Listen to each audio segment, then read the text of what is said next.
Hey,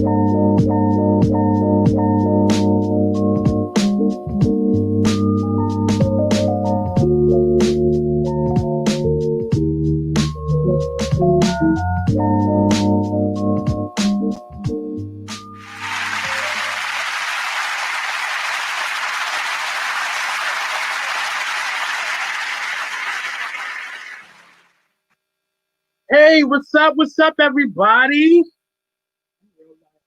Mama's so loud.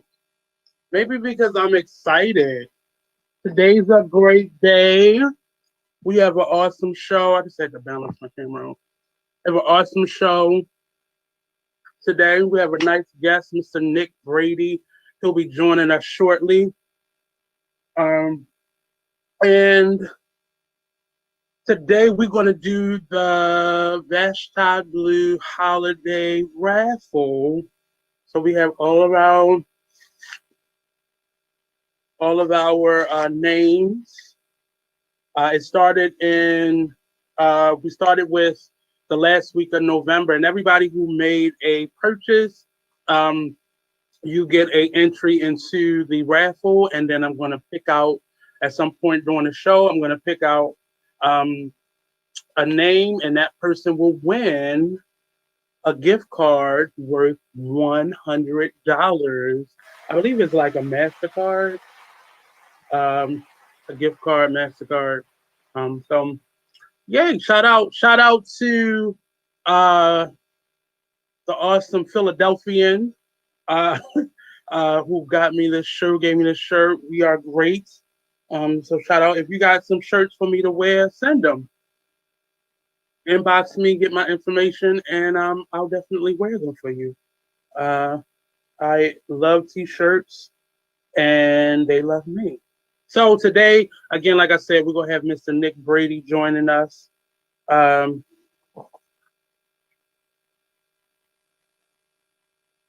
and shortly. So today I wanted to first start off with saying thank you to everyone who has supported the Artist Exchange Radio Show this year.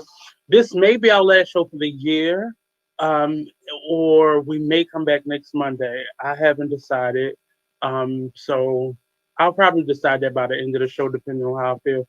This has been really hard. I don't have, the staffing. We don't have the staffing that we had before, like um, all the individuals, like interns and all that. My intern for this year just graduated from college, so taking some time off, so I don't have that support. Shout out to Mr. Jermaine, who has been really helpful and helping me with social media and booking guests. Really, and he's been a really great help. And that's the turn down from having interns. They eventually leave and want to move on and pursue. Radio wasn't his pursuit, or else he would have stayed. But he's really into producing music, and he's a singer, and he graduated from his college this December.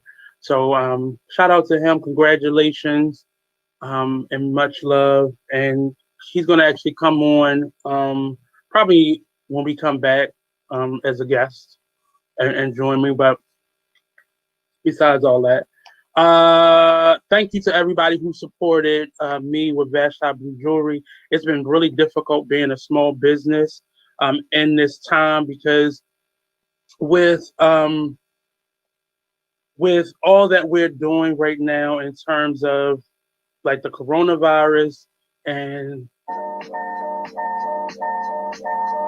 I was about to say, hey, people just turn the music off again, but that was me. Sorry.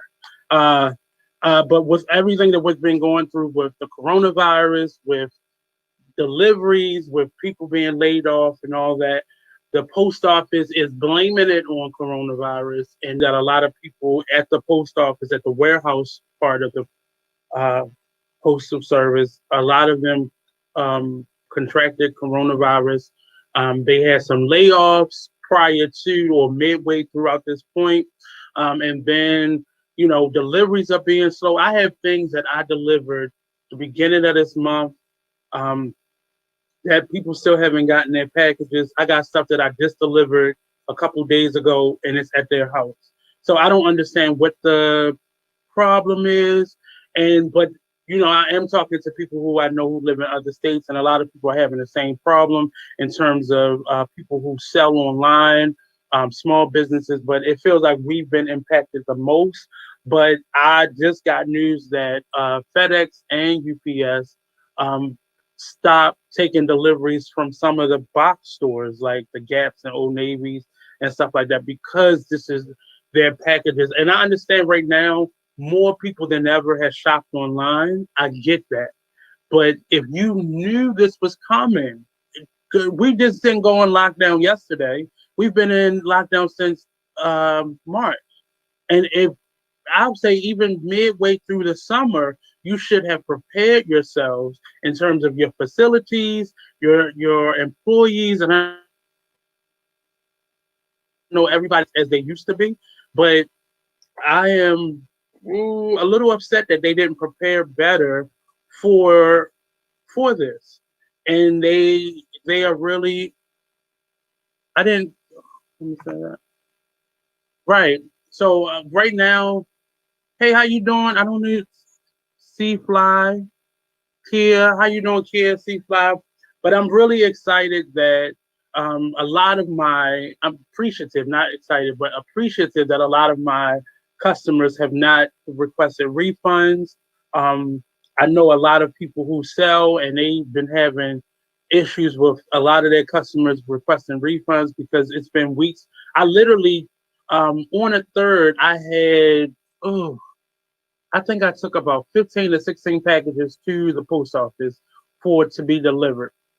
And out of those 16 packages, three of them are still, when you look at the tracking number, it says arriving late. That's all it is. That's all it says. It has not updated itself in the last couple of weeks. But then I've been sending packages since the third. And I was really nervous to go back to the post office, but I didn't have any other choice because I would have to charge more for I would have to charge more, or I would have to eat a lot of the cost of delivering, say, through a FedEx or another parcel service, because their prices have went up a little bit as well. And it's just, I think people utilize the postal service because their prices are still relatively low compared to a lot of the other places. But this is every time I go to the post office, I'm really nervous you know, um, about sending a package off, and I don't know what that means to my customers right now. And we really don't have any answers. I can't keep giving discounts. I can't keep giving free jewelry away. I can't, um, reduce the prices anymore so I can send it. I don't want to keep doing that because at the end of the day, I'll be making jewelry for free and sending it out to people for free, and they pay for it, but ultimately I would be doing it for free. So I have to make a profit. I live off of my jewelry sales, and thankfully, I've been able to do like a small pop up shop, which we'll still be doing tomorrow. We did it today, we do it tomorrow, and we are doing it on Wednesday as well. So I am setting up a little pop up shop. I have been doing it every Saturday. So luckily, I've been getting customers that way as well. And if you want to come by, if you're in the Baltimore area, you can definitely stop by. I'll put the flyer up on our page so you can have the address.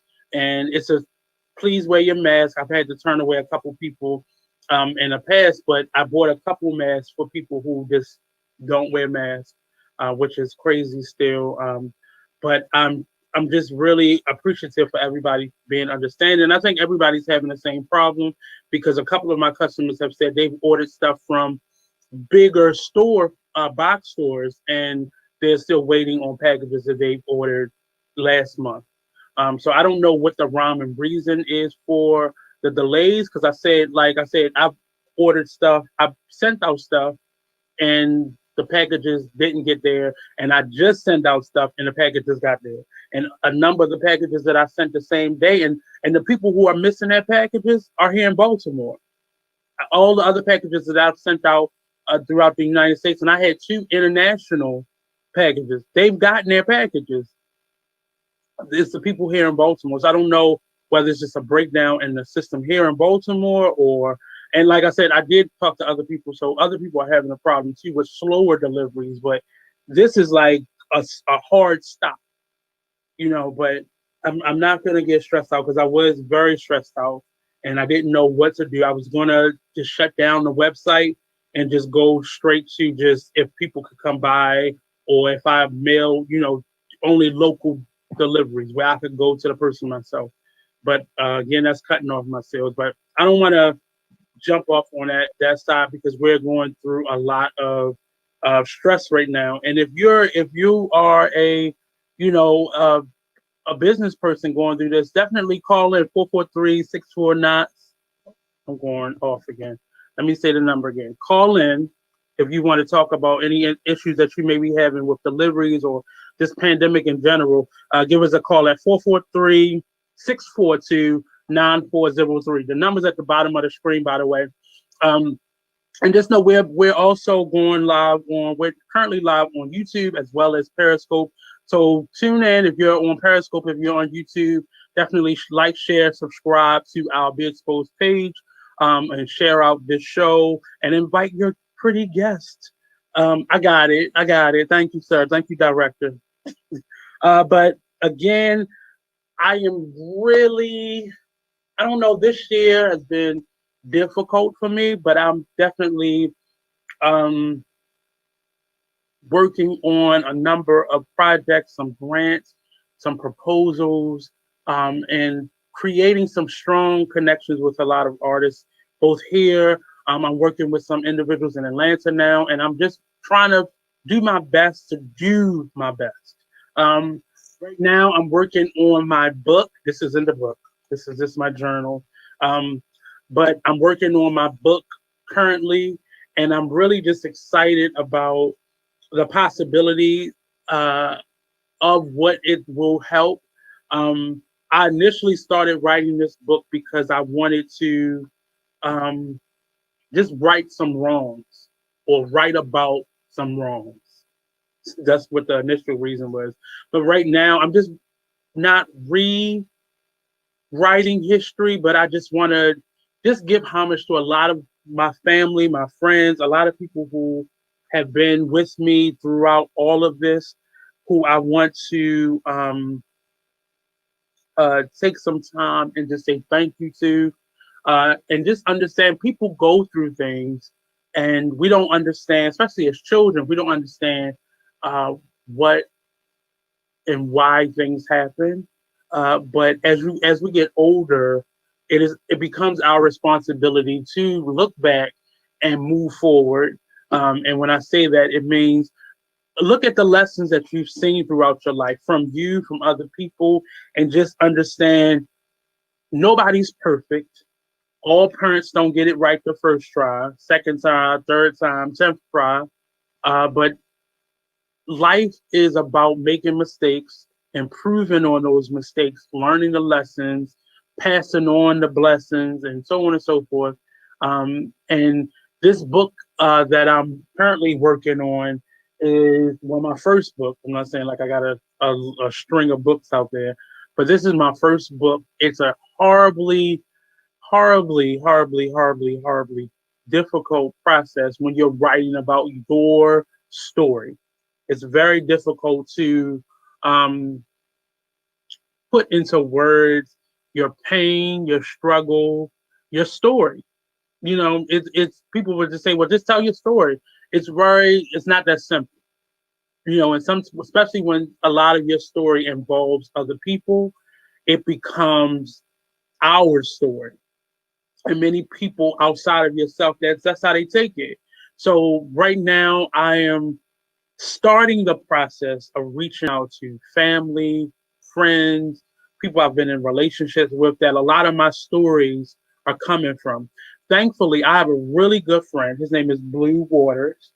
He is a licensed therapist, and he is walking through the book with me in terms of not simply giving me therapy, but helping my writing and my stories, um, helping me to tell them from a very authentic and healed place. I don't want to write a book and get caught up in the trauma or the experience and be back where I was or go backwards, retrograde in life.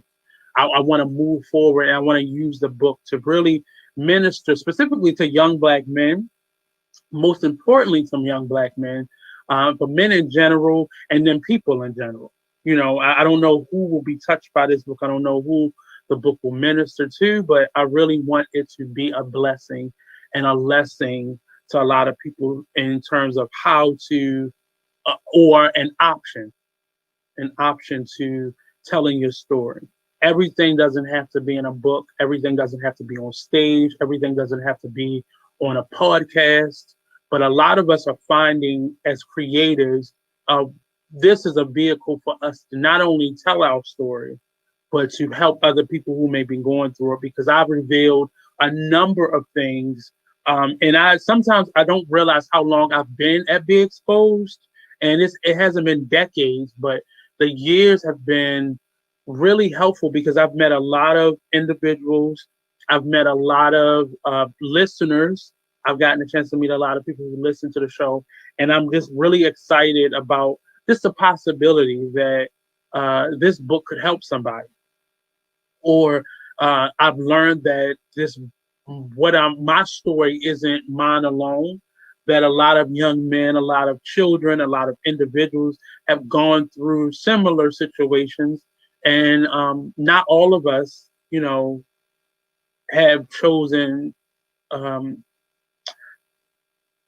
healthy paths in life. And thank goodness I don't look like what I've been through, but I've had an opportunity recently to talk to two family members so far. Well, actually three. And I talked to my cousin Marie a couple months ago, and she shared just a lot of insight.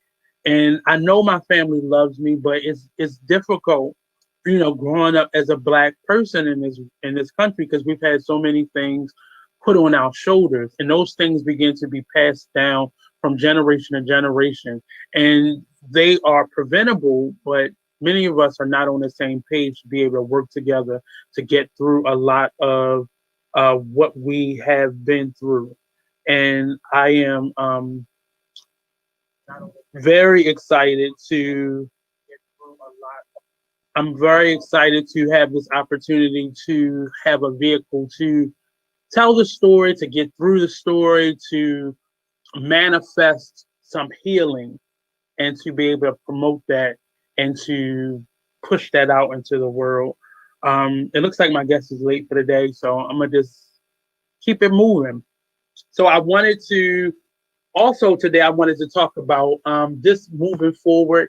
If you missed last Friday's show, you can go to the Big Exposed page on Facebook or the Artist Exchange page on Facebook or our YouTube page, and pick up the show. But I got to speak with Mr. Frederick, a good buddy of mine, and we talked a lot about resolutions. We talked a lot about just preparing for what's next. I know a lot of people are getting away from the traditional resolution building and creating a resolution rather, and kind of setting their own time schedule. But I like this process because it gives me a calendar year to plan, and I like stuff that's even in order. So I'm not disputing anybody else, but for me, it works. And I've always loved resolutions because I love setting goals. I'm a list maker, and um, I've used this calendar year process, this end of the year, start of a new year process, to really create a lot of um, new beginnings. Just some new beginnings. Um, And what I wanted to do was on my final show create like some dream boards, or as we I was talking last Friday on the show, some storyboards, just to create some possibilities for ourselves. I'm not good at sticking to my resolutions. That's the problem. I set many goals, but the resolution process can be very daunting. So I don't do the whole get fit. I'm gonna get my summer body ready, because we know once life steps in, or the weather, or a pandemic, we know things can change. And sometimes, a lot of us, especially me, I'm gonna speak for me, I'm not good at going off book. I like to be on the book. So if it's not happening the way that I planned it, um, I don't, you know, I don't know why I do that, but I just think for me, it is helpful to, it has been helpful to, I'm trying to figure out how to say it, but I think it's been helpful for me to just make lists versus resolutions. I like resolutions, they're great to kind of kickstart your year, but make short term resolutions. That's something I started doing. So I said for the month of January, I'm going to, and I started this last year. I was going to incorporate more vegan meals into my diet. I was going to do more meal planning last year, and I also wanted to work on more productions, because my schedule had been so much so where I was teaching theater more than I was actually working in the theater. And um, I wanted to change that. So last year I did set a resolution to do more productions.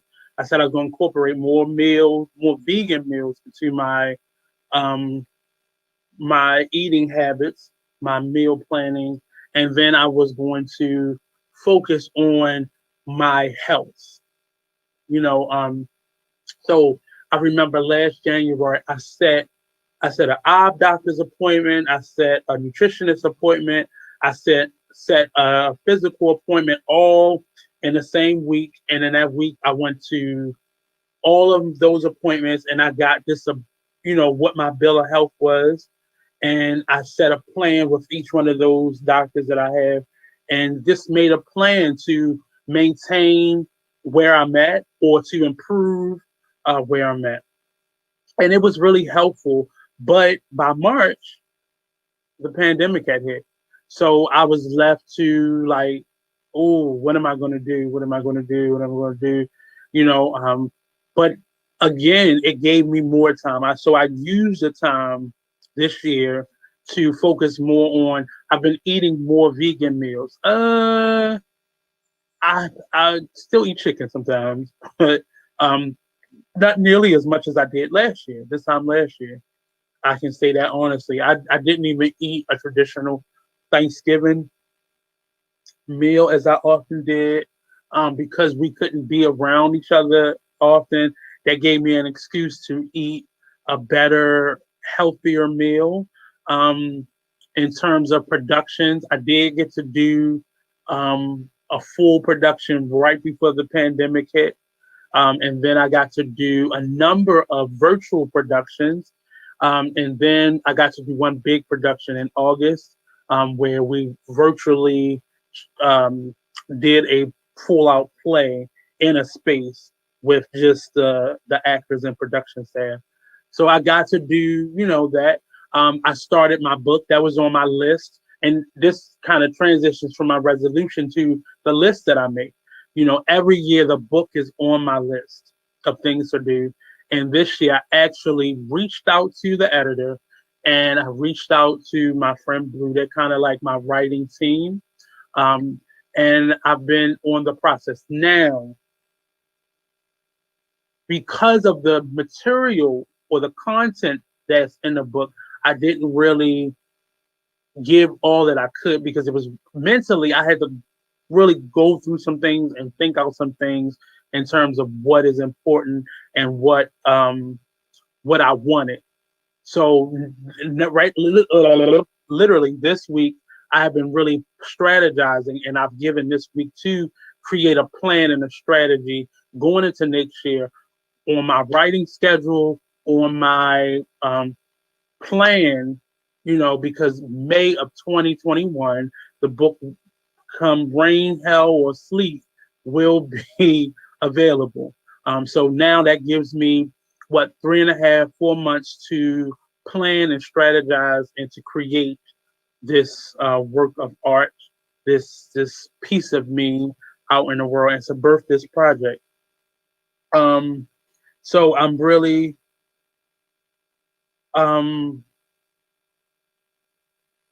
I'm just ready.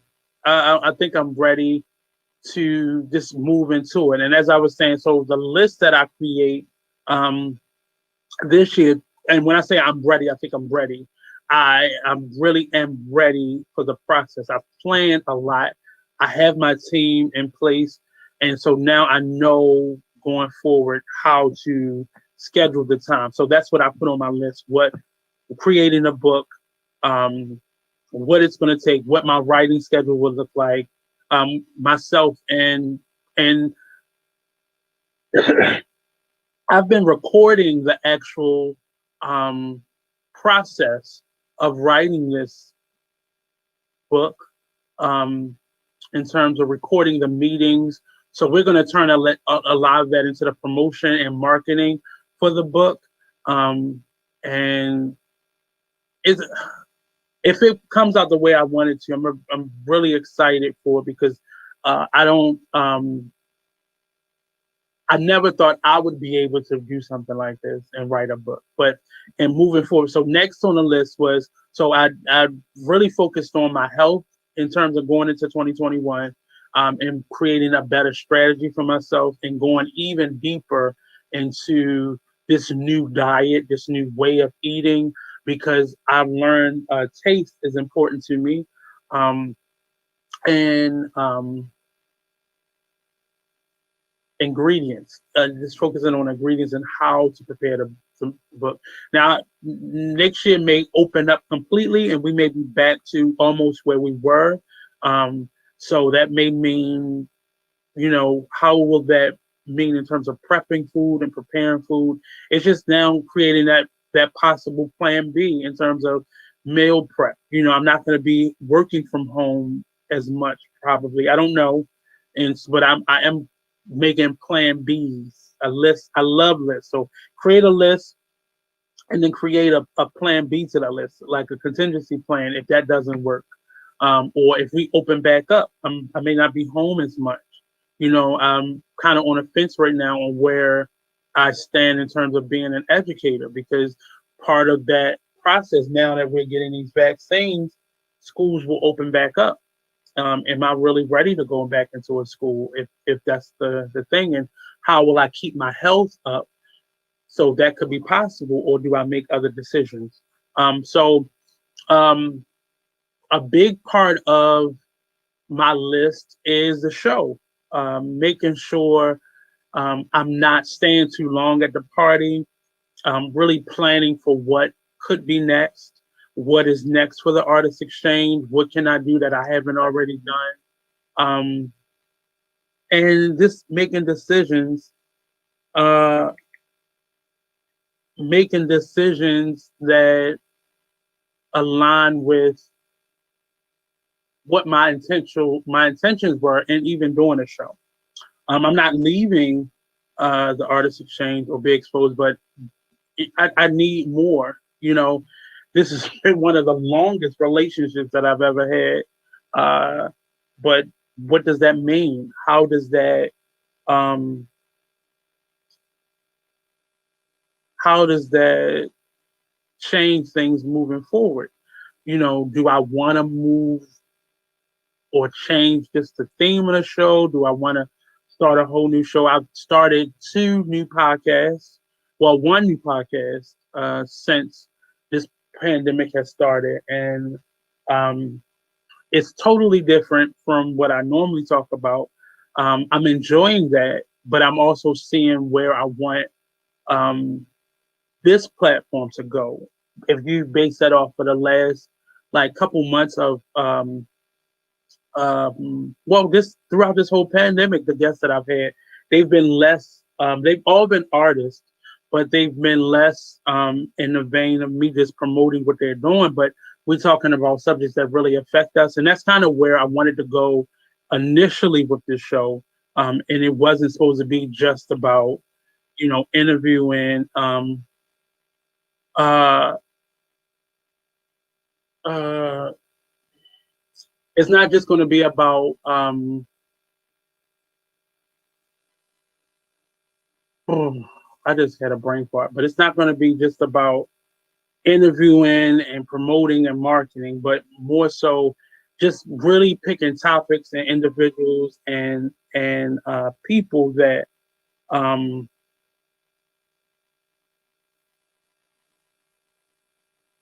speak to us moving forward.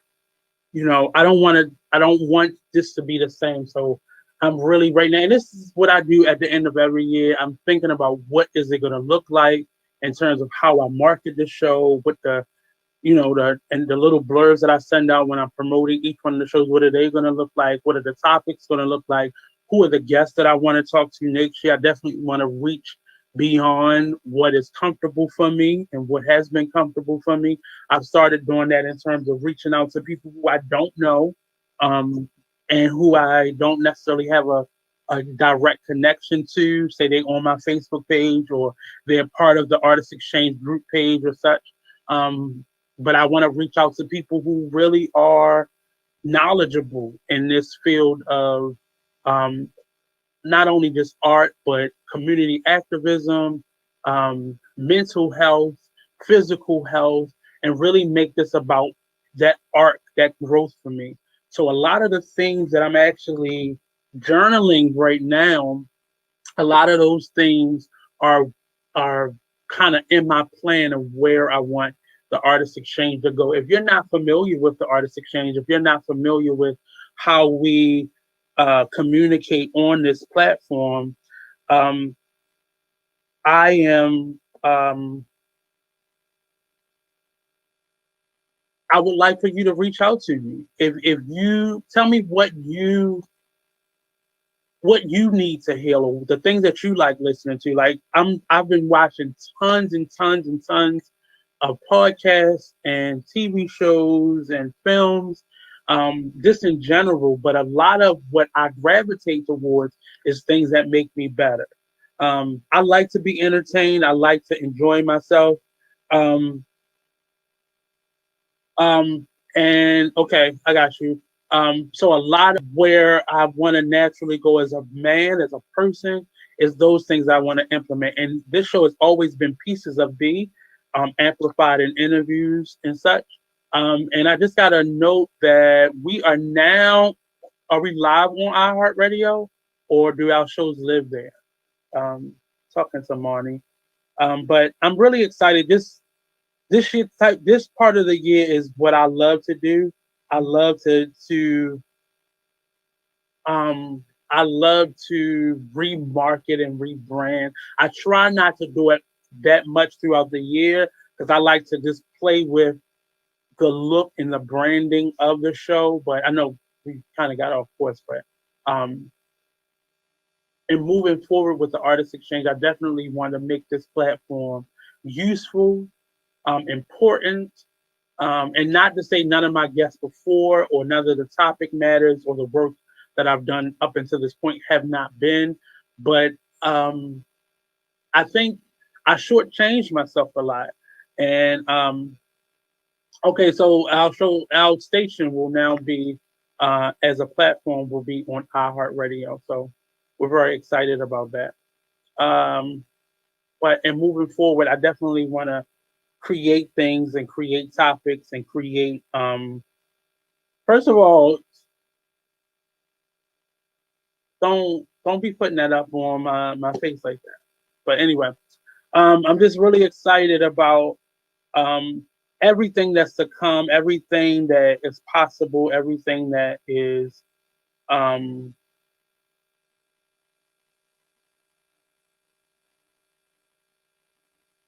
possible for the show. So you'll see a lot of different things. And I say that every year, and I do strive every year to do something different. This year has been like a personal diary, a personal look into my home because I've been doing the show the majority of the year from home. So this is definitely something new, and looking forward. Big Expose doesn't we really haven't made the final decision, I don't believe, in terms of what the platform will look like moving forward. Will we be back at the station or what that will look like? So I'm really I'm waiting, bated breath, the way we all are, the other hosts and such. Really thankful to the platform of Be Exposed and to, all of the spaces that I've been able to work within um, this this year. Thankful to all the people who supported my creativity by um, joining me and a lot of my virtual shows, not just the Artist Exchange, but I've been able to do a number of readings. We'll start the next year off. We have two authors, playwrights that will be doing readings, virtual readings of their show, of their plays with, starting in January. We're going to start off with two, and we may do every 2 weeks like we were during the summer, or we may do one a month. But we're definitely going to start off January with our two authors. We have a one-man show. We'll be doing a reading of that, and then we'll be doing a piece that I directed a number of years ago. Actually, the piece that got me to Be Exposed, we'll be doing a reading of that piece as well, working with those two playwrights. And I love doing that. I love helping artists to workshop their work and to create spaces for them to showcase their work. So we'll be working with a number of actors and playwrights. If you are a playwright, please join us. Um, please join in with us and send me your shows or send me an email. First of all, let's have a conversation first before you send out any work because I like to send out a agreement. So we're not just sending people your work blindly. We don't want to create that habit. But I am very excited. All that information will be out this weekend. The dates and times for those shows. Um, and if you are a playwright, send me an email. The Artist Exchange Radio Show at gmail.com. You can send me a Facebook message or even an Instagram message on one of our pages. Just send it to me. I check all of them. And you can send me your information. Tell me a little bit about yourself, and we can set up a time to have a phone conversation or a virtual conversation. And we'll set some times and some dates. Right now, January is already booked. So we're now looking at February and March, February, March, and April. And just looking at what we can do to help both playwrights, because right now a lot of artists are being put on hold because the virtual platform is all we have, and even our live venues, people are trying to do things, but it's really not. I don't think it's the time yet for that. But we're going to work this process out and do some readings, and even once things open back up, we're going to continue to do some virtual readings because I think it's a great platform to be able to workshop works of art, written works of art, and I love plays and I love theater. So we're going to do a lot of that. Also, if you are an actor and you want to be a part of these, now in terms of stipends, we're working on sponsorship and things like that. But right now, we're working on donation-based giving. So we split everything equally amongst everybody involved, and I don't think anybody from the previous shows would complain. But we were able to do some really great things for a number of actors and playwrights. So um, send us your information for that. What else do I want to talk about? How you doing, Kia? Just looking at the people that were on. I think I already said hi to Kia. But so that's something we were doing in the new year. Our playwright series, Readers Theater playwright series that we're doing. I am on the morning show for um a station out of Atlanta, We Are You Radio. It's We Are You Morning Crew. I'm on their morning show. So check that out. I think you can go to weareyouradio.com and you can find that. It's every morning, Monday through Friday, 6 a.m. to 10 p.m. Uh, so that's another thing. We're ending our first season of um, Binge Worthy Podcast. That's been incredible. We already have tomorrow.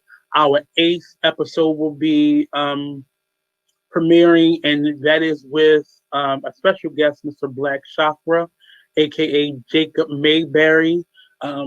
We did a whole episode on Marvel Comics uh, books that were turned into movies, the superhero edition, and it was a great show, a lot of energy. Jacob and my co-host George went in. You don't hear me talking throughout this because Marvel comics are not my thing. Um, I love superhero movies, so I got to watch a lot of the ones that that we talked about on the show. But we have two more episodes coming up. Next week is a new episode every Tuesday, so we have one more this Tuesday. The eighth episode is coming up tomorrow on the 22nd, and then um, we have one on the 29th. The one on 29th will be um, it will be a the whole series of American Horror Story. So we'll be doing a kind of a talk back on that whole series of the American Horror Stories each episode, each season. So that premieres on the 29th. And then the 5th will be our last show. The 5th of January will actually be our last episode for um, for a couple weeks, and then we come right back in February, and we start with a whole new second season that is going to be excellent, excellent, excellent, excellent. I have my old engineer, Um,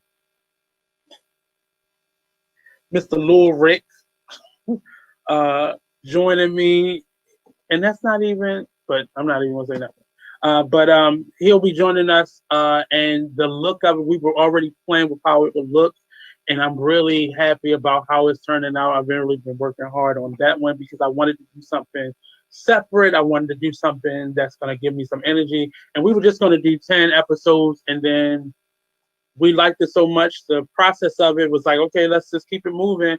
So season 2 is definitely coming in 2021 in February. So our last episode will be January 5th of 2021, and then we'll go into the next month.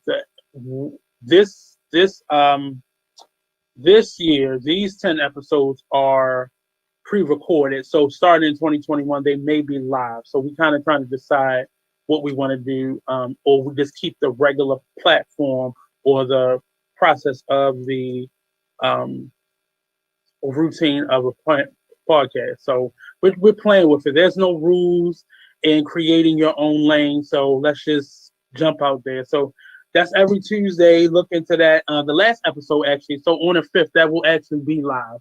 So we're just going to do a recap of the year at large, and we have one more series that we're going to talk about on the 5th, and then we will go right into like the best of and just a little banter between myself and George.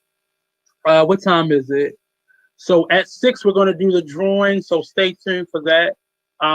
Also, if you want to call in, you want to talk to me today. I guess my guest vanished in thin air. So I guess I'll talk to him after. But let's figure out how to keep the communication going. So you can give us a call at 443-642-9403 if you want to talk live on the air with me.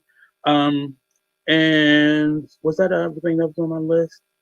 There are some other things coming, but with those things, I can't really talk about some of them because I'm not in charge of them, so I can't really blast somebody else's business. But a couple plays that I'm working on, and just expanding my reach, and where I want to go, and what's new and what's next for Be Exposed and the Artist Exchange, and um, everything that I'm doing.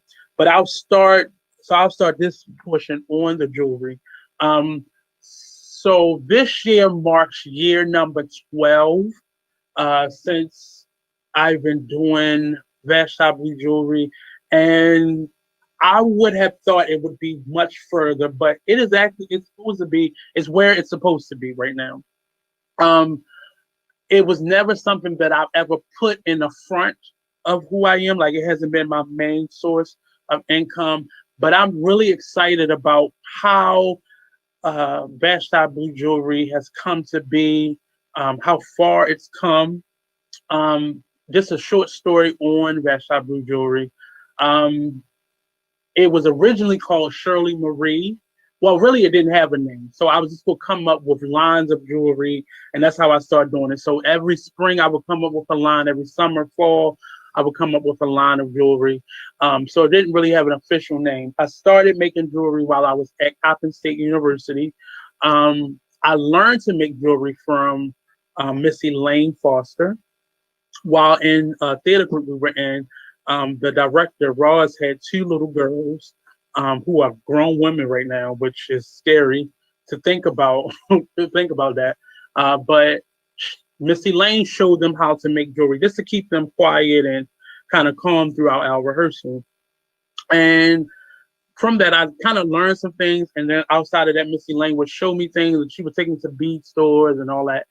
And then subsequently, at the same time, I was working at a African art museum. So what I started doing was, when we would buy things for our gift shop, I would um, I would look at some of the items, like the jewelry items on there, and I would buy them because we got a wholesale deal, and I would buy them. I would resell. So while I was doing that, in that whole process, I was still learning things from Missy Lane. I was still buying jewelry and reselling it, like African tribal type jewelry. And then I met this woman named Cleatrice Tobey, who then she showed me some other things, but she kind of showed me the business of what I was doing. And she was saying, "Well, you know how to make jewelry. Won't you just take these pieces that you've been trying to resell and take them apart and make some things, so you can really learn how to make jewelry, but you're also, learning the business of it." So she taught me a lot of the business of making jewelry. Like, I would go with her, and I was like her little helper, and I would go out to these vending events, and she would show me how to vend, how to set up a display, and all those things. And so I learned that side of it. Around the same time, a friend of mine, uh, Tracy Jiggets, and I became roommates. And Tracy, the wild and crazy lady she is, she she was just a very eclectic individual. And I remember one day we went to a thrift shop, and Tracy didn't have holes in her ear. She didn't. I think she has piercings now, but she at the time she didn't. And we went to this thrift shop, and the lady who owned it, um, she saw Tracy looking at the jewelry, and she thought, try to sell it on jewelry. And Tracy said, "Well, I don't have holes in my ears. None of your earrings are clip on, so I don't think I'm gonna get any." And the lady said, "Well, I can switch them over for you." So this like opened up a door for Tracy. So she had this whole wall of earrings she can now make. So my goal was to say, "Oh, you know what? I'm gonna make jewelry for Tracy." And that became my goal. And I try to give Tracy jewelry, but Tracy never wants me to give her jewelry. She wants me to buy. She wants to buy the jewelry. So that whole idea that I was just gonna make jewelry for Tracy my whole life went out the door. So those ladies, uh, uh, those four ladies were my start in making jewelry and selling my jewelry. So fast forward maybe like a year or so, a year and a half later, um, we had a the first thing that happened that year was we had a blizzard. We had a blizzard that shut the city down. I don't know if anybody remember that blizzard. It was like the early 2000s. We had this horrible blizzard, and we just trying to keep track of time. We had a horrible blizzard, and it shut the city down. And literally, we were in the house for weeks, maybe like 3 weeks, and then it opened up, and then we went back in for like another week or so. So during that time, I had all this time. I had made all this jewelry. I had all this stuff that I had created. The lady, Miss Cleartress, told me, showing me more of the business. She showed me this site called Etsy, and she said, "Well, just put your stuff on there. You don't know who's watching, and because we're in a blizzard right now, you never know if somebody might purchase it." So I put my stuff on this website, and I shared it out. And off the break, I got like 5 or 6 orders.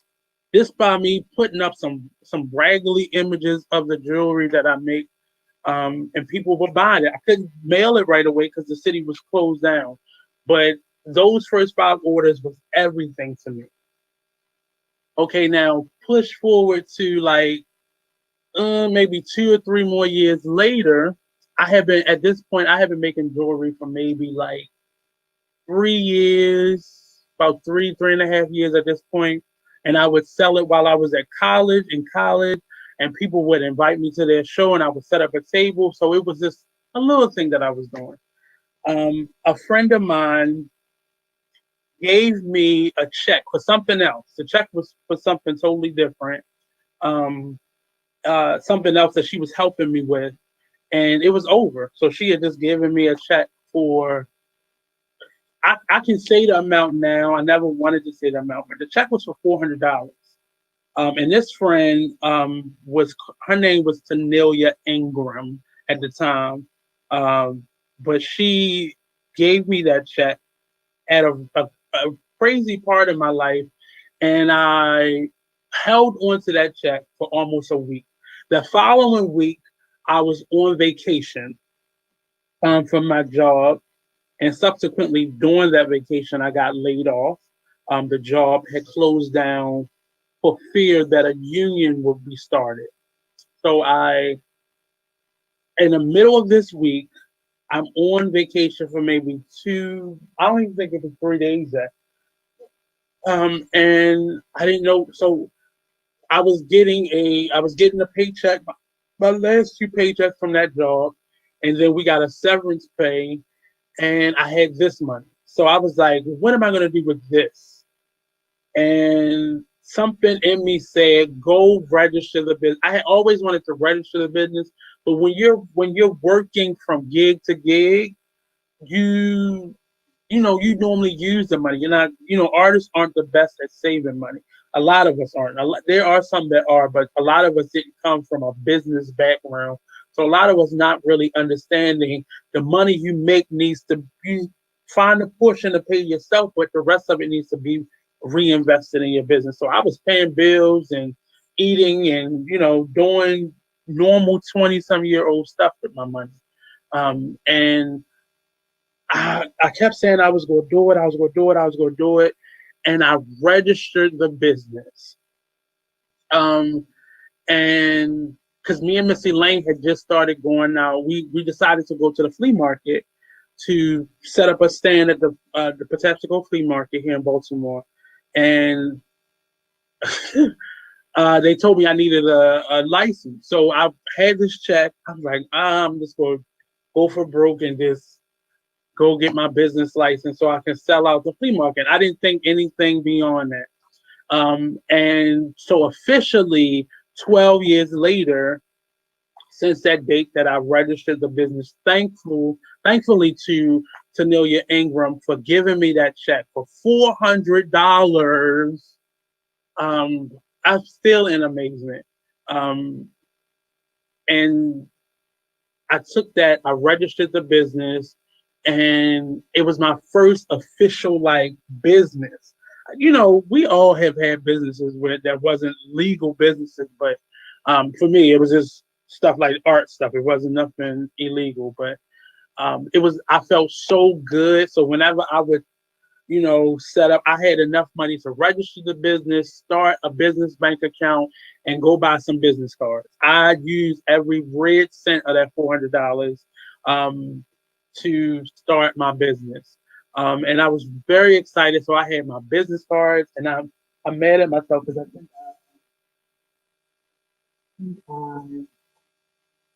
thought I found it. So this is my first official business. I don't think y'all can see it. You see it? So that's my first official business card. You can see it was BS. I didn't know what I was doing, but it was my first official business card, and I was so proud of myself. I was so just excited because I was a business owner. Didn't understand none of the tax stuff, none of the none of the formation of a business, but I was excited because I had that piece of paper that said I was a full-fledged business. And I was really excited and really pumped to just get out there. And from that point on, I've been selling jewelry. There have been times where I've slowed down, but I always have orders, people asking me to make them things or create stuff for them. And this year, I had not even realized how much time had passed. And what made me realize it was um, my artist friend Rosin Carson, one of her daughters, I think was both her daughters, I believe, are in college now. Or one is going to college and one is already in college.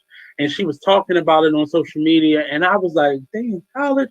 And it made me think about when I started making jewelry, and I started counting the years, and it equaled up to 12 years in November.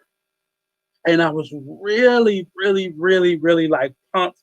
But because we're in this pandemic, it's not anything. I can't do like an event or something like that. But I wanted to just do something to say thank you to people, and I can't afford to give everybody money or buy everybody something. But I wanted to do something that kind of marked the 12th year, and to do something in terms of giving back. So this raffle is due in part to a really good friend of mine who wants to remain anonymous. But he helped me to just really decide what something that I wanted to do. So we did this Holloway gift giveaway, and I should have did two $50 gift cards, but it's already out there now. It's too late. But I wanted to just say thank you to the people who supported me throughout all of this. So I did a nice homage to Missy Lane and Miss Cleatrice and Tracy and Tanelia and my mom and my sister for always you know, rocking my stuff. My sister would always take a picture of herself and put it all over social media. My mom would just buy my stuff. I don't think she even wore most of it, but she would buy it. So that kind of set the table for me not to just give stuff away. I do still give stuff away. My aunt just told me stop giving your stuff away. But I was just really excited about it. So this year I'm doing the first, and maybe every year I may do this annually every year, where I'm gonna do a giveaway. And this one is worth $100. And what I did was starting in November, I posted a post giving thanks to all those individuals. And I did forget um, my aunt Sherry, who just supports me and rocks my jewelry and gets me clients, and she loves me to death, and I love her back. But so starting in November, I posted the ad for this, telling people for every purchase that they make off the website or in person, they'll be put into a hat. And we've had quite a few people who wanted to just support me. So they said, you don't have to do that. Just give that opportunity to somebody else who is a supporter of yours. So we have a number of people in here, and so I wrote down everybody's name who has been buying purchases, and we got almost 30 tabs. And so since November, I've had over 30 people buy things. A number of people didn't want to be a part of the raffle, because they were family or they were friends or they really loved me and they wanted to support me. But everybody else, I put their names into this basket, this little glass and we've had a number of people who came out and to support. And I'm just really excited that I can do this throughout this pandemic. And thanks to my friend. And I'm gonna have him on probably my first show for the season. If not, I'll probably bring him on Monday. Um, Next Monday show to say thank you to him because it's really been a lot of women who have really supported this business, and there's been a lot of men in general who always big me up and give me a lot of encouragement. But women have been really my biggest support system in this jewelry business because they buy the jewelry, they promote the jewelry, they wear it on their social media and tag me in it. Um, and I'm just still to the day, I'm still as excited about making jewelry because it's to me, it's not about selling. It was never about selling it, but it was all about, it was part of healing for me. I use this as a means to heal from. Um, the original name Shirley Marie was um, the name of my grandmother, my mother's mother, and my mother's mother, my mother's mother, and my mother's grandmother, my great grandmother and my grandmother, who were very creative energies. Especially my grandmother, she was so creative, and she kind of put that energy in me. And my mom was real creative, artsy. Um, my aunt Sherry, a lot of my uncles were real artistic in terms of being creative and um, yeah, so all these people, all that I'm saying, I'm just a really blessed person that no matter what struggle I may be in, no matter what part of my life I may be in, I've always been able to have people who had my back and supported me. And this means a lot. So right now it's a little after 6. So I'm gonna do the drawing. So I'm gonna pick a name. And like I said, we have over 30 names in here. And I'm just really excited about just the people who came out and supported us. Artists need your help right now. Small businesses, independently owned businesses need your help right now. And I know everybody is short on cash, and everybody's trying to hold on to every dollar and cent that you have. But many of us have no other way or means right now. And I've read an article earlier today that basically said artists are not decorations. Being an artist is a job for me. Even throughout this pandemic, I get up, I teach my classes. After my classes are over, I either prepare for whatever show I may be doing. If I'm, doing a virtual show, if I'm doing a radio show, if I got to talk to a guest, if I got to read a book because a guest is coming on. Um, I'm just really excited about just doing all those things. But, you know, at some point of the day, I'm working on my jewelry, whether I'm updating my website or making some new type of jewelry or, I'm painting something or putting hooks on something. On Saturdays, I've been doing the pop-up shop. So it's been a lot that I do as an artist. And it's not easy, because outside of me working for a couple different places, the bulk of my money comes from me getting up in the morning and me putting into my own creativity. So support artists. If you have a couple dollars, even if you don't like something that they have, share their page out, share that link out. Maybe it's somebody on your social media that may like what they're doing. Donate to them. I started my jewelry business based off of a donation. I really did. I was selling jewelry before that, but the business started when my friend Tanelia started that. And I don't think she understands the impact that had on me. There were business owners in my family, but they were like small businesses. I don't know too many people who had in my family who had a registered business. Most of my family members did a little hustle on the side and they worked at, say, Social Security or, you know, what was the Cloverland or, had jobs. I'm used to workers in my family. So being a business owner was big because it really helped me to, you know, show my grandmother love because my grandmother would, Shirley Chisley, um, she would set up in the park every spring, every prom season, and she would sell these paper mache boutonnieres and and little corsages and things like that for Easter. She would make these Easter roses out of all out of paper mache. And I used to sit in the park with her, and I would probably mess up some of her tissue paper, but I would watch her sell this stuff to people who walk by, or people would come there at that time, or they would order boutonnieres for their events. And I just remember her doing that. So me owning a business meant, you know, me watching her and me getting some of that creativity from her and my mom and my uncles and such.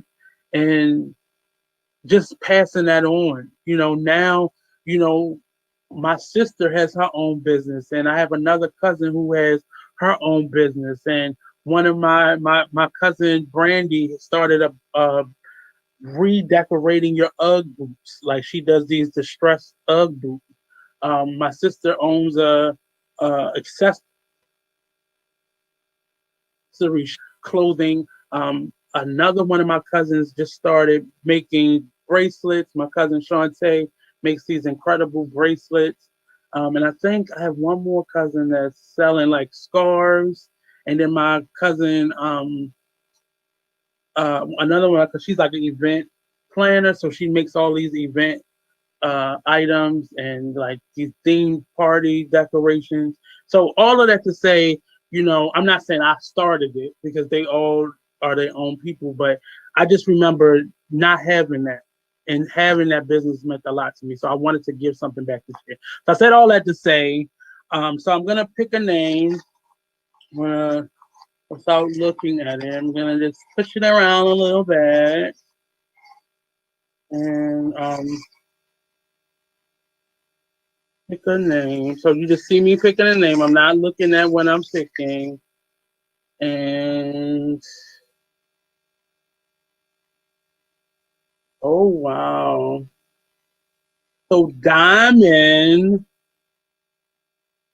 that is actually my niece. So I bought her a Christmas present. I don't think she's gonna be too mad. I'm gonna pick out um another name. Let me give both of them something. Uh,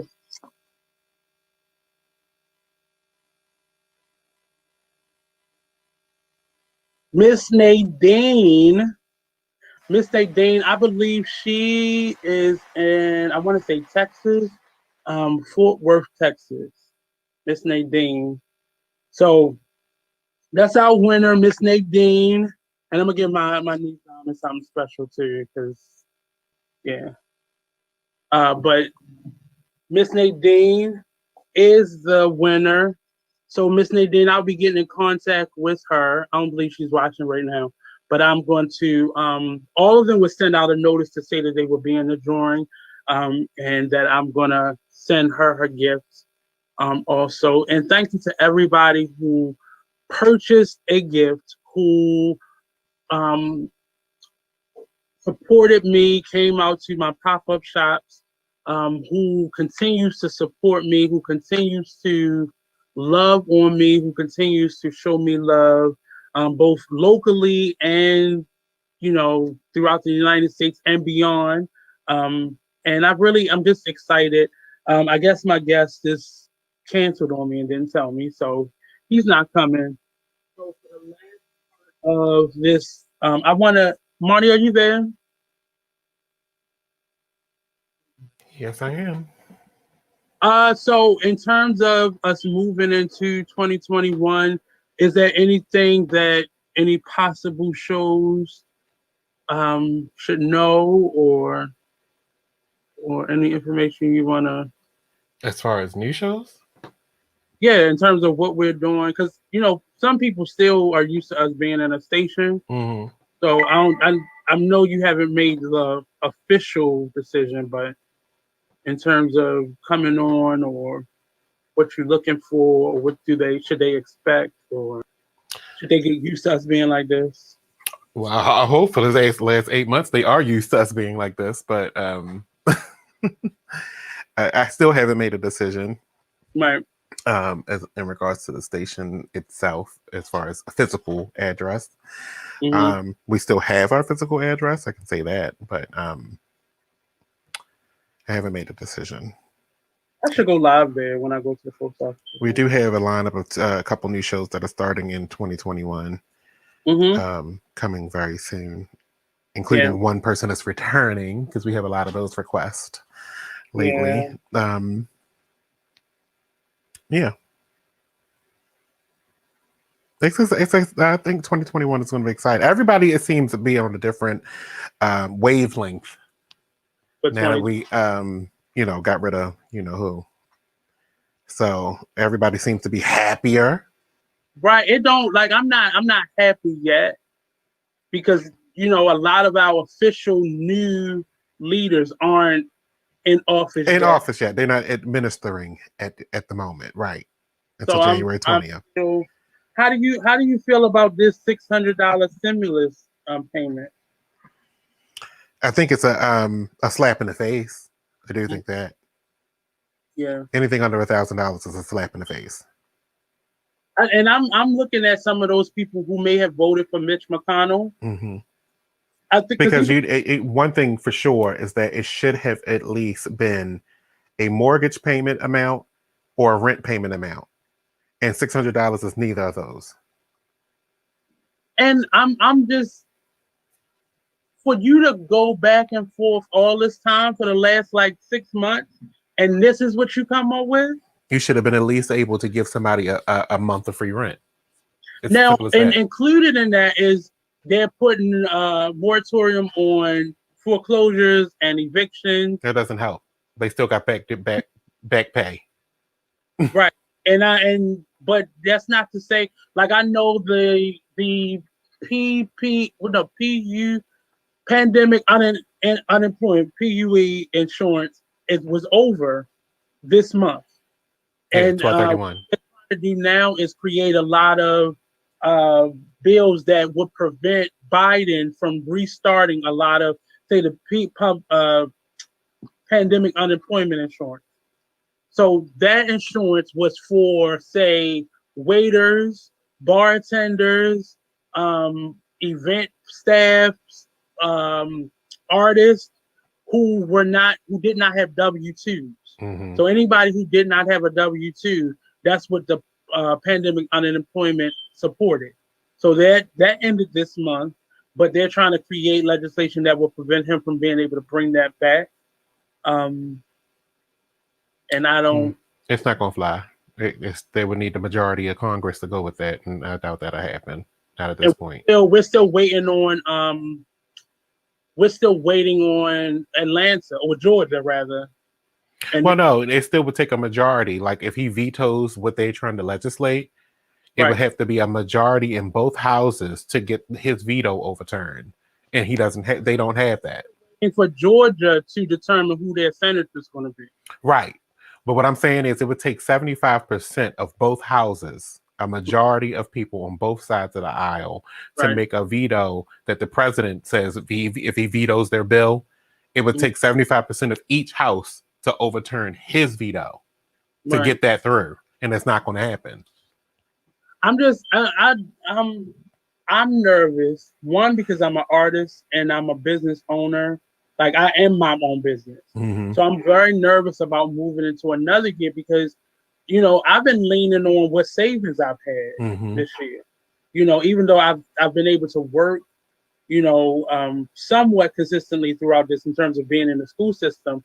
But I'm really nervous. Like I live alone. Mommy and daddy not sending me no care package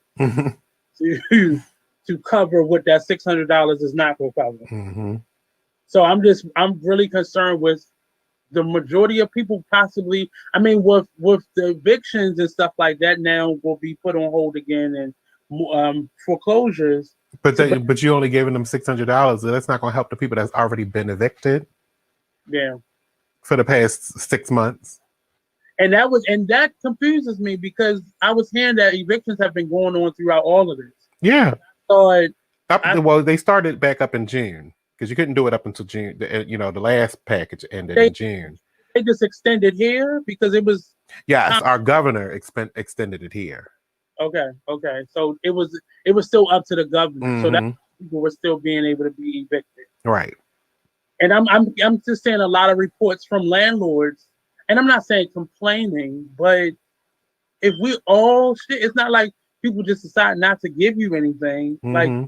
really suffering right now. But it put extra strain because a lot of our landlords here, even though we do have a whole bunch of apartment complexes, but we have a lot of private landlords here So that just could not do it. Like you can't pay the rent, you got to get out of here. This is my livelihood, and I can't just go get unemployment like y'all can. well, they could. That's what I mean, but it wasn't enough yeah, for but all of the expensive. You got 20 properties, getting $1,200 a month is not enough. I get that. I Especially get when you are that private landlord and don't have staff. You may not even have staff, so you couldn't get a PPP loan, and you don't because you don't have staff. You're a private landlord. You hire contractors to come do all your maintenance. That's what I used to do. That's why I'm talking from experience. When I had my other house, all I had a contractor that did it. I couldn't get a PPP loan because I had no staff. yeah. But $1,200 is not enough to pay all of those mortgages. What if you got 12 houses with 12 mortgages? Nobody can even afford to rent it out after you kick that person out. Where are you? What are you gonna try to But see, it sell? was a lot of people looking for places versus being evicted too. Like I've seen, throughout this whole pandemic, people have been buying houses. Like the housing market has not did anything any worse. Yeah, but those are the people who have been able to steadily work throughout this. You Mm-hmm. ain't nobody who been getting unemployment looking for no house. Well, they are because they probably got evicted, but Yeah. So I mean, mm, and us against each other. And at the end of the day, you still will suffer whether you got that tenant or not.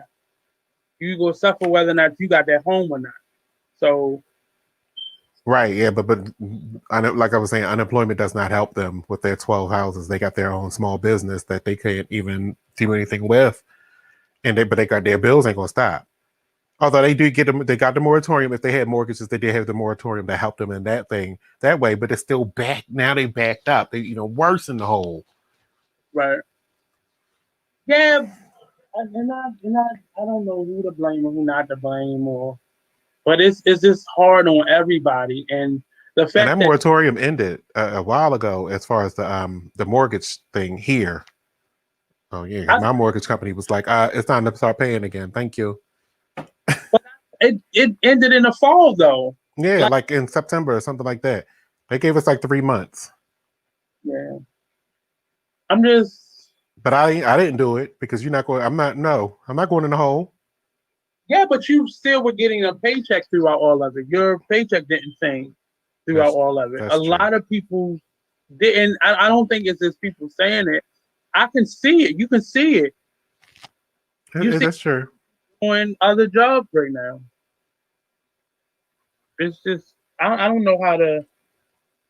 Yeah, I I got don't it on the know. screen now. $600 stimulus checks. Hold Mhm. on, that went away. And I think you're supposed to get $500 Three for every hundred additional dollars in unemployment benefits. Uh, main people who got kicked off of it will get it, or will they reinstate the pre? See that? I don't know. I don't know. Did some people got kicked off of it? The the pandemic unemployment. Oh, right, those people. Yeah, see, I haven't even heard anything about that. That was news to me from when you said that. Yeah, that Uh, they December. did 284 billion in small business more PPP loans. I already knew about that one. 82 billion in schools and colleges, and 25 billion in rental assistance. Is that gonna be enough for everybody that's months behind? No. And the problem that I'm finding with this is when they give this money to Like here, what is the place called here? Um, Maryland I rental like assistance, rental assistance. Maryland rental assistant program, something like that. Yeah. So when they give it to places like that, then the money gets tied up in those facilities, in those spaces. Mm-hmm. So the Because then people, they designate who they're going to give it to, the churches and stuff like that. right? So it's really not going to the bulk of the people who need it. Is getting tied up in these places, and I know a lot of them are turning that into administrative costs.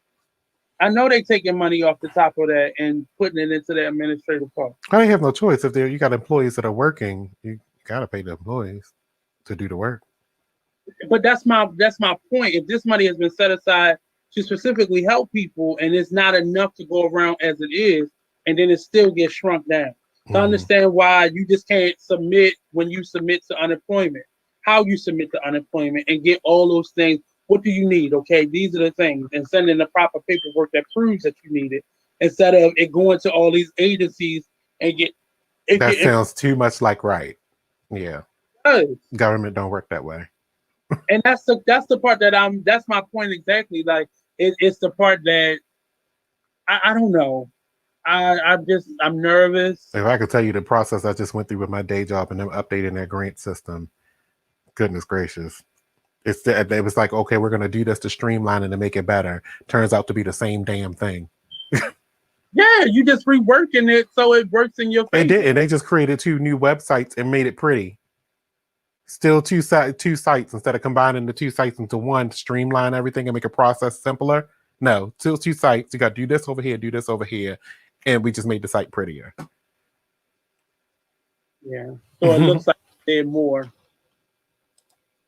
No. Yep. That's the part that I'm worried about in terms of going into this new year and just I thought Obama came in with a shitload on his shoulders.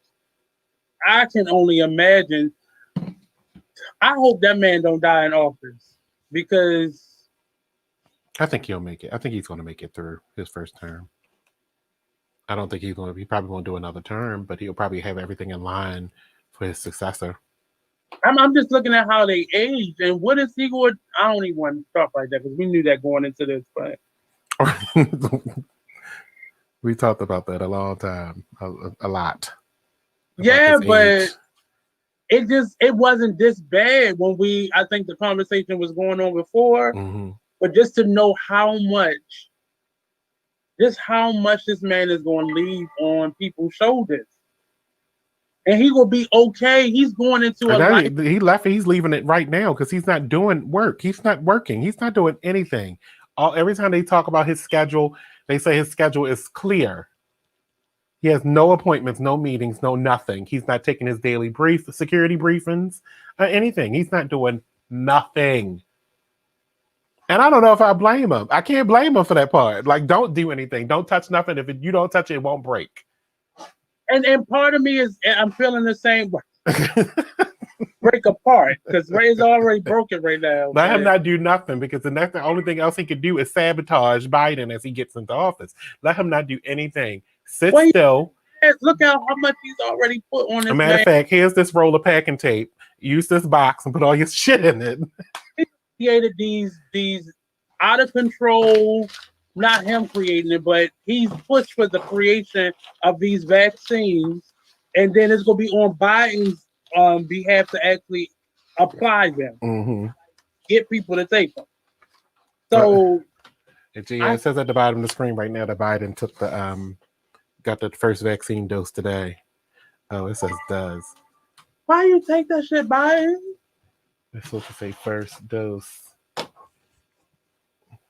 I don't want him to do it. I don't. He did it. He just did it on TV. No. Nobody. No, he needed to do it. He needed to do it for because he's in it. What if he gives side effects? Right, but he's in the age group that he had to take it. He's in that age group where he would have been in a nursing home. He would have had to take it. Sorry. But my grandmother got to take it. Yes. A nursing home. Oh my God! So if something happens to him, that means Kamala is president. Correct.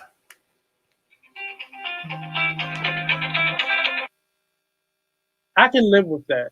I can live with that. I can live with that. But I don't know what booby traps Trump has left for him because we don't even see him anymore. We don't see him anymore. He's not talking anymore. He's not tweeting anymore. Let me see if he's done any tweets lately. I don't know.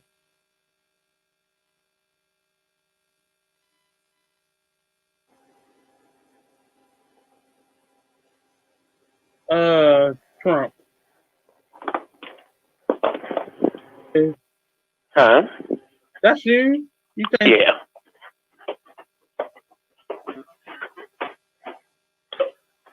Somebody's at my door. Sorry.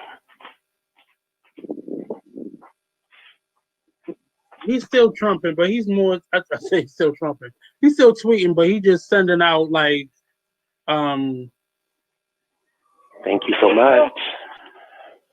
this nigga eating on my time, You mind your business. and I never got my meal either. I didn't mean to say that live, but I thought I muted myself. You weren't supposed to hear all of that. I did, and it's probably Panda Express. You mind your business. Let me best the safe for email. Let me see what's going up there. I don't know. I'm pleasantly, I'm okay despite a lot of the crazy stuff that's going on right now. Like I was talking in the beginning about the postal service. As a small business, I'm really on edge right now. Some of the packages that I have that's left in limbo right now are people who I know personally, who I've reached out to, who like, okay, cool. I know everybody going to do the same thing. But some of these people, I don't know them. They in other states. I don't know them. So I'm really hoping I don't get a bunch of bad remarks, like on the site that I'm on, like they can leave you comments that people see. Mm-hmm. So I don't want that to start happening. I don't want all these refunds to start coming in on me. Like, Oh, because of the shipping stuff? because I already spent the money, getting it to them. I mean, they pay for it, but I still eat a portion of the shipping because I don't like to overcharge people. So that means $30 in shipping costs so it can get to them the next day. I'm not going to do that, but I don't want to have all these refunds and then people still get that damn jewelry. So I don't know what to. I had my first stolen package. How does it feel? It did not feel good. Was it Amazon? It was. And you got to be kept. All that I just went through. That's what I went through over the summer, having stuff taken off the porch. Right. One thing they did not do, because I was sitting in my living room, they did not knock on my door. They just put the packages on my steps and left. They don't. They do not. They don't do it. And I don't know if they may have taken them, but what's interesting about it is that because I got a lot of packages coming over a couple of weeks, the first thing I had ordered was a video door cam, right? That was what was in that box that they took. Like they know what's in the box. Mm-hmm. I don't know. I had ordered a ring, and they took it. So I called Amazon. The good thing about it is that they was like, okay, and they sent the new one out. Somebody. But I was like, that was this morning. I was sitting in my living room watching TV. No one knocked on my door, and the packages are gone. And I was like, oh, I hope they good with that that cat urine spray. But I realized even with their updating system, it doesn't update as fast as it used to. Mm-hmm. So it could be sitting on a porch, or you got at least I got a vestibule. You just got your front step. So anybody exactly. That's why I was like, that's not a good look because that opens anybody up to that. Yeah, and that's been happening. I told you it's been happening a lot because the reason I know is because the people will tell you when the customer service will say they've had an upswing in people's packages being stolen. I don't know why they don't put institute in their service. Just the same thing that DoorDash does. The same thing that all the delivery services do. They call when they come. Yeah. If you would have called me, I'd have answered the phone, and then I would open my door and got it. The difference between them and like the regular delivery services, Amazon, UPS, FedEx, they're under a time restraint. Mm-hmm. So they have to deliver that package within a certain amount of time. But what I'm saying, it could have been automated though. This is Amazon. They can make everything automated as soon as you do the delivery. And then here's the interesting part. I have Alexa. Look, she can start talking. I got Alexa. Once you deliver my package, you could have sent a message through Alexa. Your package has arrived. Your package is outside, or something like that.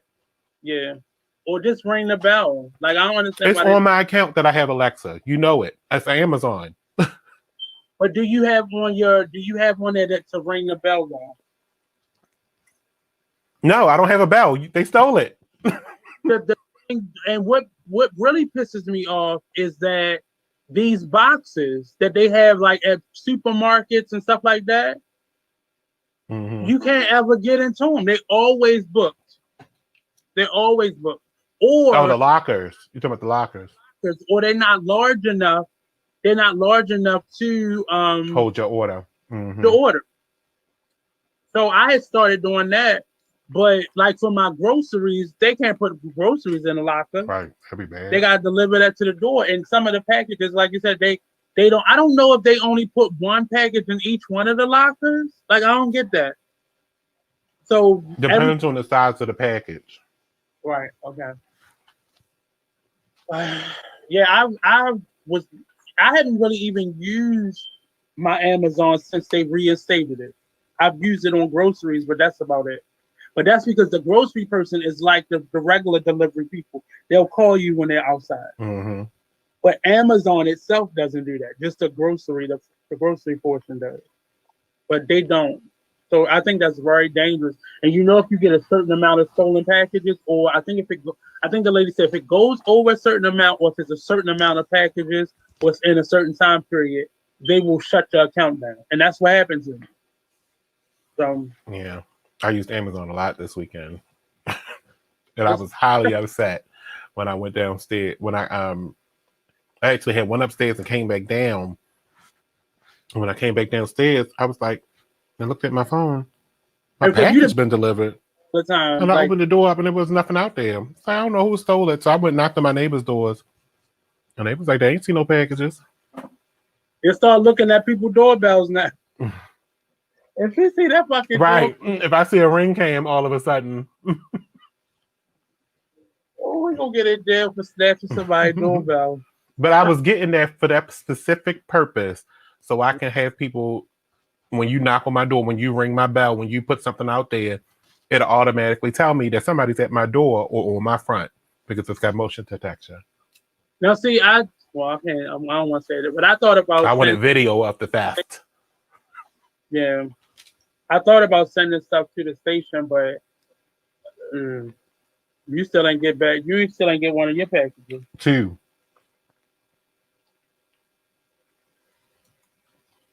And I give up. I know I did, because I'm tired of spending my fucking money. I know. So I'm just hoping this clears up with. Well, they said it's not going to really clear up until after January. So people will still probably getting back packages until January.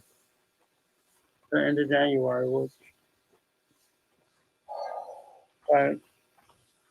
That's been the Artist Exchange Radio Show for today. Thank you. What's her name? Miss Nadine. I can't give her last name, but Miss Nadine, you are the winner. I can't read my fucking handwriting, but that says Nadine. She's the winner. Y'all saw me pick it out. I picked my niece's name, but my niece already got a Christmas gift coming from me. So I can do that. I'm my uncle. I can take a name out of it. But Miss Nadine is the winner. So thank you, Miss Nadine. thank you to all the people. I want to pick out everybody's name out of that basket and say thank you. I really appreciate you guys. And again, if you're looking for a place to do your show, come on over to Be Exposed Radio. We're hot BXR. And send us an email at info@beexposedradio.com. And myself or Mr. Monty will get back to you as soon as possible. I want to know about these shows that are possibly coming back. Because I saw one message, but I'm not going to talk about that. But I'm really thankful and I'm really appreciative. And again, the one that was in the email?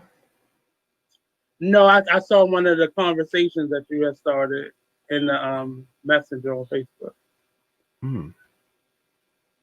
I was just wondering if that's one of the people that's coming back. I'm trying to think of who he was talking to. I can say he's a designer. Yes. Okay. All right. How you doing? But well, we're hot BXR. Everybody claims to not know who we are, but yet they keep in touch with us when they need us. But that's neither here nor there. But if you want to join the show, if you want to join the station, you want to bring your show over here. Your station got moved out of the basement. If you want to bring your show here, if you have an idea for a show, if you don't have an idea but you still want to do a show, if you were on a station before and you left us high and dry, you can always come back. I don't get a chance to be messy, Marty. Don't do that. Sorry. We got room for everybody. It's 24 hours in a day, and Marty, we on it. Long as it's after 5 o'clock. And I ain't got shit to do. Because I ain't going outside. Long as it's after 5 o'clock. Mm-hmm. Long as it's after 5 o'clock. Just give him time to start the show, and he can go get his food and And go this is where I'll wherever be at. Because I'm not going outside. So I'm just. Are you ready for Christmas? Because Christmas is canceled. What you talking about? I mean, but you still have a nephew, don't you? He knows Christmas has been canceled. Don't cancel that boy Christmas. Y'all some mean adults. They having Christmas dinner. And they only wanted one thing. And they don't have any more of it. Well, you can get him a gift card so he can get it himself. They don't have any more. I mean, none. Ever. I mean, nowhere. Not ever, but nowhere. What's the PS? 5. Mm-hmm. I know somebody who got some. Not for $1,000 I want. It's not $1,000. I'll hook you up. All right, let me know. I'll send you the information. But what's your budget? What you not going over? Because then that's how I presented to him. That's not how you haggle. That is how you haggle. I don't tell you what I'm willing to pay. No, you tell me your offer, and then I'll give you a counter. Because if you tell me what you're willing to pay, I go tell them that. Right. Nope. And I get my 10% off the top. Because like I said, if it's too much, I'm willing to wait for them to get more. You know what? I've had my anniversary this year. I still didn't get any. I didn't get my lunch that was promised to me. And I've been A1 show. So Marty's going to send me. He's going to send me dinner tonight, and I'm gonna wait for it. Okay. So, you know, he really. No, I'm thinking about it. I'm seriously thinking about it. Because I was getting ready to say, I wish you would have said something while I was ordering, because I never thought about it. But you just still sitting there. All you gotta do is. You're right. Or you can send something to my Cash App at Blueprints. We're going to talk about this off air.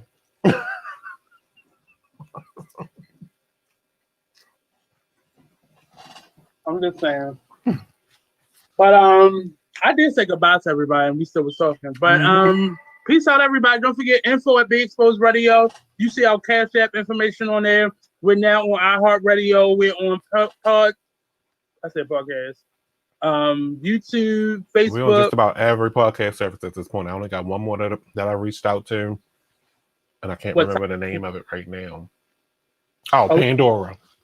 Pandora. Oh, okay. I can tell you how to do that one. No, I'm waiting for them. Okay. They said it take like 4 to 6 weeks. Yeah. It don't normally take that long, but iHeartRadio said the same thing, but yeah. It's just right now a lot of people not joining it, so they probably give you that one. Yeah, we're on every last one of them. Google, Spotify, So Apple. There's no excuse. You ain't got to download no apps because we already got a website. That's why people don't have a website. And we're on every streaming podcast except Facebook, for YouTube, Periscope, Twitch.